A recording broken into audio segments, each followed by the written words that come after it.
Tourist family ಇದು 2025 ಅಂದರೆ ಇದೇ ವರ್ಷದಲ್ಲಿ ರಿಲೀಸ್ ಆಗಿರುವಂಥ ಫಿಲಮ್ಮು. ಈ ಒಂದು ಫಿಲಮ್ಮು ನೀವೇನಾದರೂ ಒಂದು ಪೀಸ್ಫುಲ್ ಆಗಿರುವಂತಹ ಒಂದು ಒಳ್ಳೆ ಕಂಟೆಂಟ್ ಓರಿಯೆಂಟೆಡ್ಡು, ಈ ಆ್ಯಕ್ಷನು ಫೈಟಿಂಗು ಎಲ್ಲ ಏನು ಬೇಡ, ಜಸ್ಟು ಒಂದು ಪೀಸ್ಫುಲ್ಲಾಗಿ ಆರಾಮಾಗಿ ಒಂದು ಹೋಗುವಂಥ ಫಿಲಮ್ ಯಾವುದಾದ್ರೂ ಇದ್ದರೆ ಹೇಳಪ್ಪ ಅಂತಂದರೆ ಟೂರಿಸ್ಟ್ ಫ್ಯಾಮಿಲಿನ ನೀವು ಆರಾಮಾಗಿ ನೋಡ್ಬೋದು.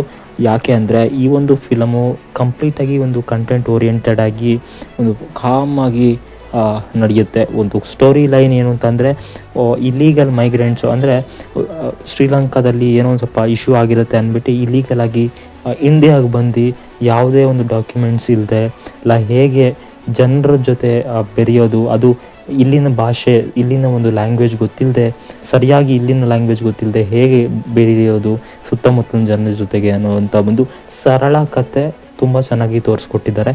ಬರೀ 16 ಕೋಟಿ ಬಜೆಟ್ನಲ್ಲಿ ರೆಡಿಯಾದಂತಹ ಈ ಒಂದು ಫಿಲಮ್ಮು 88 ಕೋಟಿ ಕಲೆಕ್ಷನ್ ಮಾಡ್ಕೊಳುತ್ತೆ. ಅಭಿಷನ್ ಜೀವಿತ್ ಅನ್ನೋರು ಈ ಒಂದು ಫಿಲಮ್ನ ಡೈರೆಕ್ಟ್ ಮಾಡ್ತಾರೆ. ಇದೊಂದು ಡೆಬ್ಯೂಟ್ ಅಂದರೆ ಫಸ್ಟ್ ಫಿಲಮ್ನ ಡೈರೆಕ್ಟ್ ಮಾಡ್ತಾರೆ. ಅದ್ರ ಜೊತೆಗೆ ಆ್ಯಕ್ಟಿಂಗ್ ಕೂಡ ಮಾಡ್ತಾರೆ. ಫಿಲಮ್ನಲ್ಲಿ ಒಂದು ಚಿಕ್ಕ ರೋಲ್, ಒಬ್ಬ ಯಾವಾಗಲೂ ಡ್ರಿಂಕ್ಸ್ ಮಾಡ್ಕೊಂಡು ಇರ್ತಾನೆ ಒಂದು ಹುಡುಗ. ಸೊ ಆ ಒಂದು ರೋಲ್ನ ಮಾಡಿರೋರೆ ಈ ಫಿಲಮ್ನ ಡೈರೆಕ್ಟ್ ಮಾಡಿರೋರು.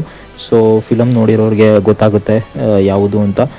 ಸೊ ಈ ಒಂದು ಫಿಲಮ್ನ ನೀವೇನಾದರೂ ನೋಡಬೇಕು ಅಂತಂದರೆ ಜಿಯೋ ಹಾಟ್ಸ್ಟಾರ್ನಲ್ಲಿ ಈ ಒಂದು ಫಿಲಮ್ಮು ನೀವು ನೋಡ್ಬೋದು.